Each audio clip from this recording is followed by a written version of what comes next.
So I want to give you an overview of the Cosmic Origin Explorer, which is this space mission that was submitted to ESA about 2 years ago. And so I'm giving this talk here on behalf of the core collaboration. So this is the outline of my talk. I will spend a few minutes just emphasizing again, if that needs to be done, why the CMB again, and then discuss why space specifically, then go on description of core, and then summarize. So there is a standard paradigm now for cosmology, a standard model of cosmology which has emerged, Lambda CDM. And I think it's fair to say that the CMB is one of the main observables that establish this paradigm and determine its main parameters to % accuracy. These parameters are compatible with many cosmological observables, so there is this concordance, and so one may be tempted to say, okay, we are done.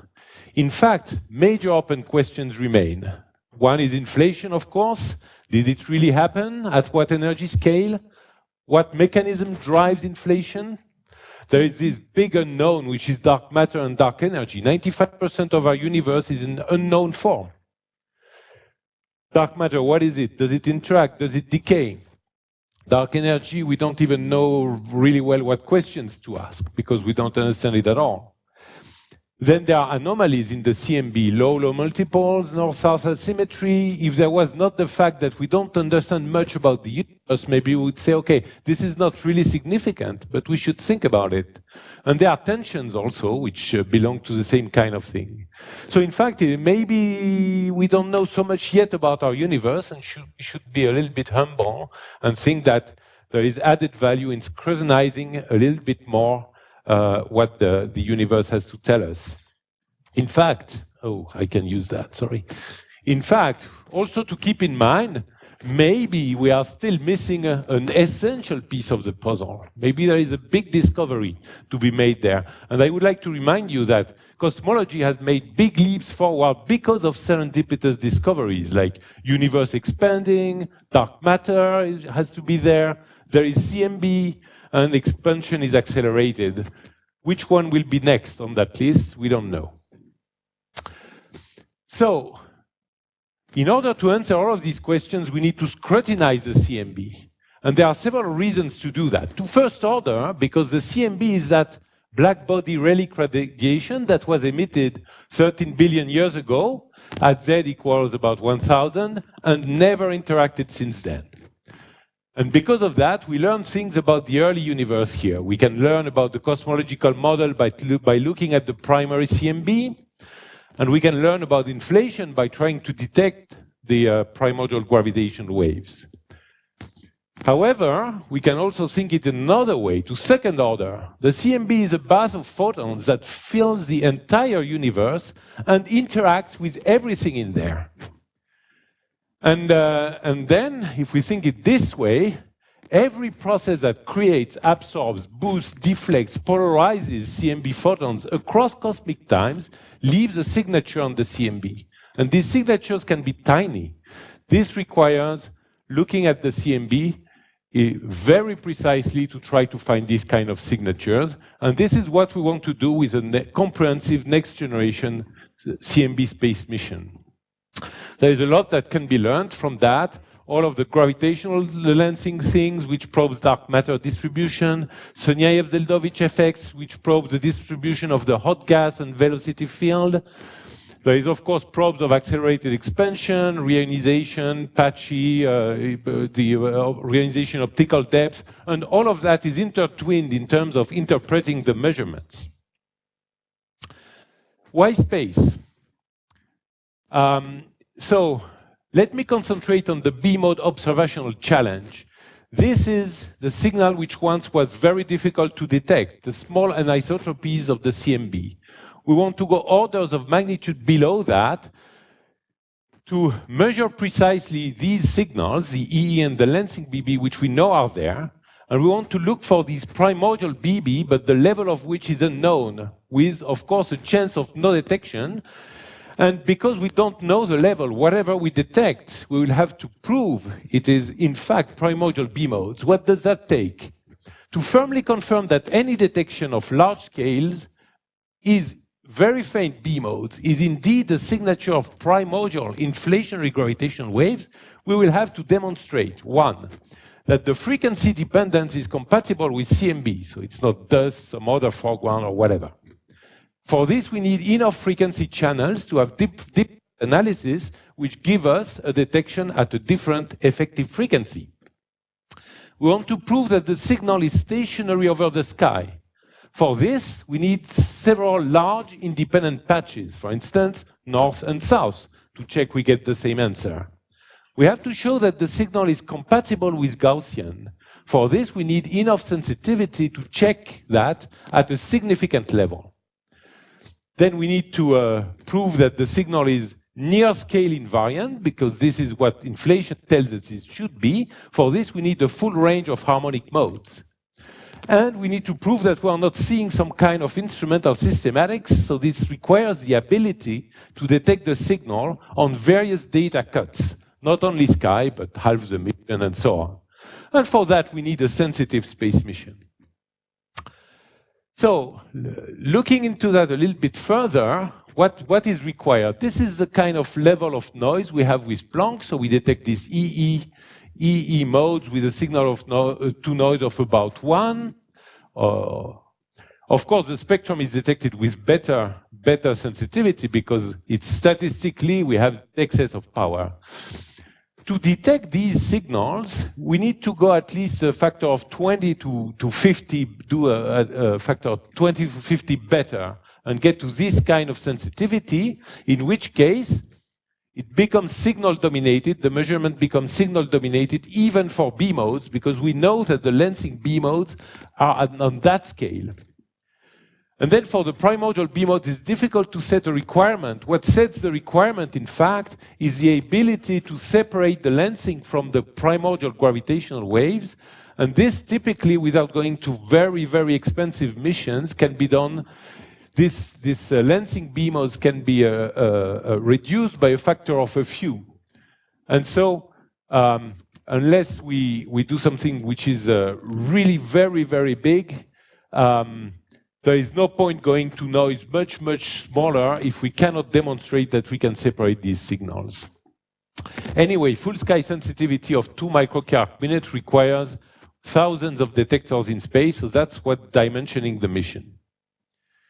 Then, so I already mentioned the issue of delensing. Delensing requires few arc-minute angular resolution to be able to separate these two signals.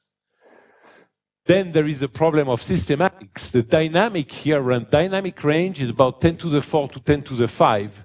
So the temperature to polarization confusion must be controlled at that level.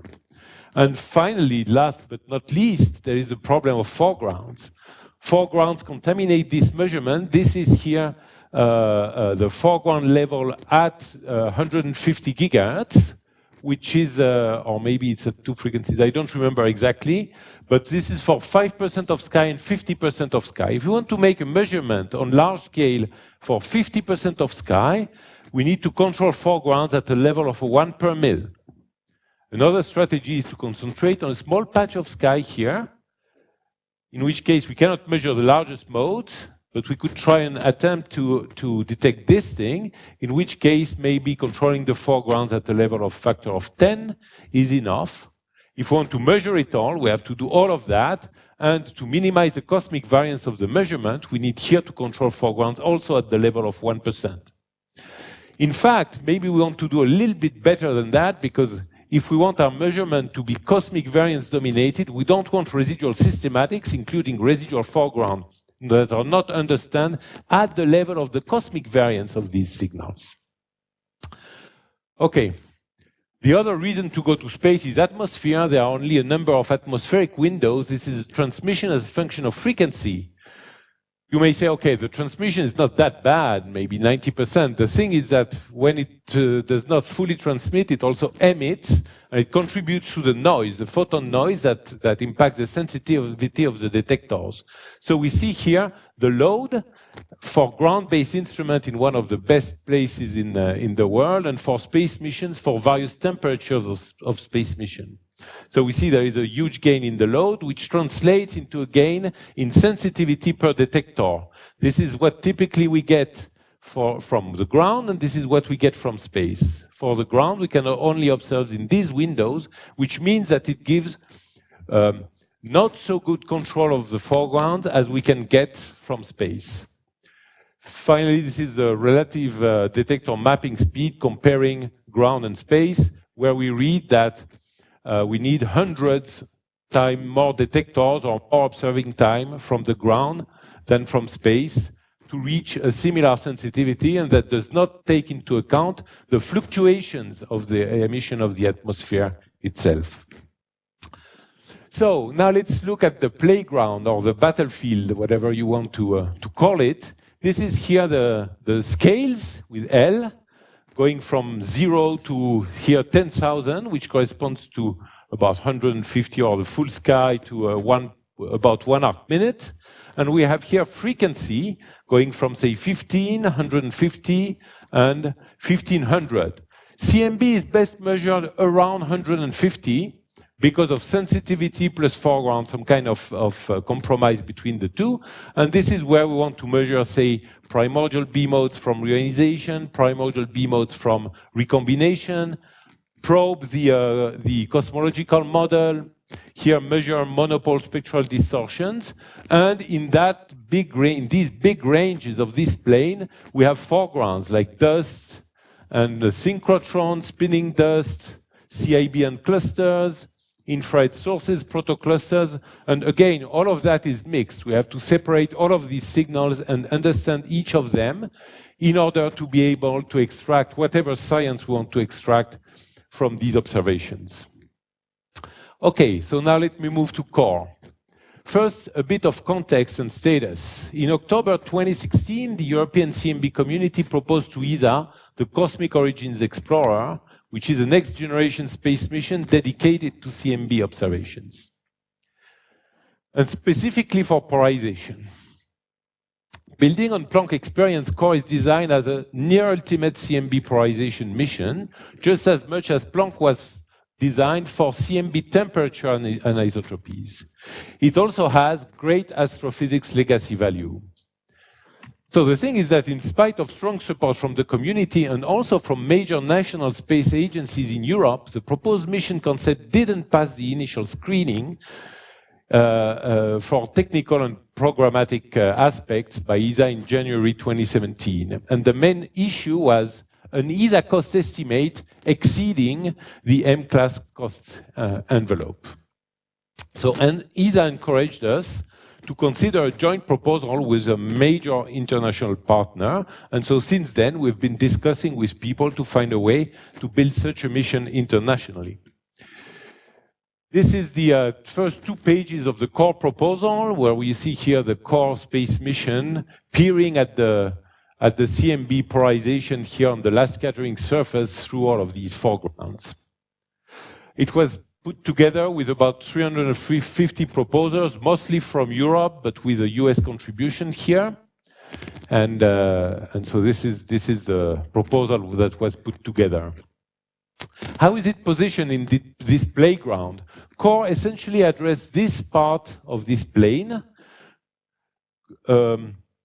looking at a large fraction of the plane, and is well complemented by large telescopes on the ground to get the angular resolution that cannot be obtained from space on these frequencies, possibly radio telescopes to look at the lowest frequencies, where putting low frequency detectors in space is costly in terms of mass and in the focal plane in particular. And possibly a pixie-like space mission that would look at would do a spectrum, and in particular do the 0 level of map emissions. So CORE would do a large chunk of that, but has to be complemented with other observations to get the best of what can be obtained with a CMB. In terms of mission concept and requirement, it's a comprehensive CMB polarization mission with great legacy value and discovery potential again. In terms of performance, we want to resolve the CMB, which requires about 4 to 6 arc-minute resolution at CMB frequencies. This is obtained with a 1.5 meter class telescope. We want signal-dominated data, which means S over n of 2, 3, say, for lensing B modes. This sets the sensitivity of the mission, which we want to get on 100% of sky. This is solved with 2,100 detectors in space at 100 milli-K. We want exquisite control of systematic effects for polarization. For that, we go in orbit around L2. There is redundancy and polarization modulation by scanning strategy. We want exquisite control and separation of polarized and intensity foregrounds, which is achieved with 15 to 20 frequency bands, in fact 19 for core specifically. These are the core channels. We have here 6 different channels which look at the CMB mostly, and 6 channels to monitor the synchrotron at lower frequency, and 7 channels to monitor dust at higher frequencies. This is the orbit and scan strategy. It's very similar to what has been shown by Tarun. The point I want to stress is that every 4 days, 45% of the sky is observed by this full focal plane with a depth which is equivalent to that of the Planck space mission. It's obtained with a combination of fast spinning with a period of about 2 minutes, slow precession with a period of 4 days, and yearly revolution around the sun. This is the payload. Again, it's designed in a way that it's not possible to shine directly from the sky on the plane with all of this. This is the technology on which we based our proposal. It's kit detectors built in Europe. This is a camera which was built by the Grenoble group for the IRAM 30-meter telescope, very successful, observing the sky currently at 200 and 300 gigahertz. This is the AM-kit camera which was built by the Groningen group for Apex Alma. This is a LEKIT detector for 150 gigahertz in Rome. This is the design for the focal plane. This is a preliminary layout for the focal plane. This is a thermal design where we have various stages going from here 100 milli-K, here 2 Joule-Thomson expansions to get 1.7 and 4K, and here some pre-cooling stage with here pulse tubes which are located in the warm part of the payload. I didn't have time to tell you all that we did and that was studied for core, so I leave you with some references. We have put this put together this special issue of JCAP with 10 papers which discuss the design, the mission requirements, and how the overall concept of the mission and the instrument. There are 6 papers which describe the science, which is very rich. I just had the time to scratch upon it. And 2 papers which discuss the processing, systematics, and foregrounds. And all of that is available from the JCAP, at this URL. Okay, it's time for me to summarize. So I will do that in just one slide. The CMB is a single observable that sets the stage for precision cosmology. Every single work that's done with cosmology mentions Planck today. In 15 years, or something like that, every single scientific study that will be done on cosmology would mention the results, or would be based or use the results of such a space mission. Even after Planck, the science remains extremely rich. There is a lot to be discovered with the CMB, and so this has to be done at some point. The comprehensive exploitation of this science requires a sensitive space mission such as core, and maybe also other things, which I mentioned. We plan to resubmit a proposal at the next opportunity at ESA, and we invite international partners to participate in this process. Thank you. Thanks, Jack. Questions?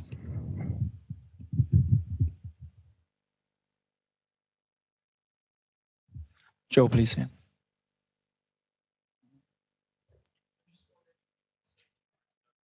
People are talking about 6 gigahertz observations. I mean, using extremely low frequency observations to try to constrain the foregrounds at 150 gigahertz seems confusing to me. I thought maybe you could comment on 60. First thing, it's always better to have more data if you use them well. Okay, so if there is available observation at lower frequency than 60 gigahertz, this is always very welcome. The choice of 60 gigahertz specifically for core came from studies we did where we've shown that with that frequency range, we can get to the level of sensitivity or rejection of foreground on simulations that we need for doing this science. But it's also a compromise. Of course, if we had channels, we have maybe we can control the foregrounds even better. But adding these channels requires mass in the focal plane, which impacts the feasibility of the mission. It requires proper detectors, and we had to put together this proposal based only on European technology. And it's also a compromise in the sense that maybe it's cheaper to get synchrotron maps from the ground, setting up a good, strong program to observe them, than to try to do it in space, because this is the frequency range where the atmosphere is not as harmful as it is at higher frequencies. So we decided to concentrate on what can be best done from space, and then, it's up for discussion. For the next mission, we will revisit this definitely and just assess what is the best solution.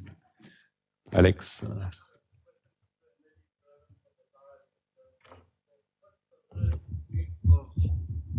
The polarization driving requirements and the spectral distortion driving requirements in core. Maybe I missed this. And so, isn't there an interest to maybe to focus more on one of them, and so that you can reduce the cost and have more specialized mission, or are they so intertwined from the scientific point of view that it's worth doing?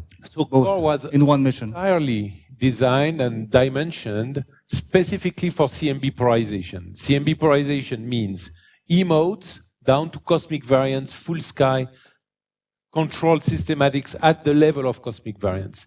It means lensing B modes to map the dark matter, and it means inflationary B modes.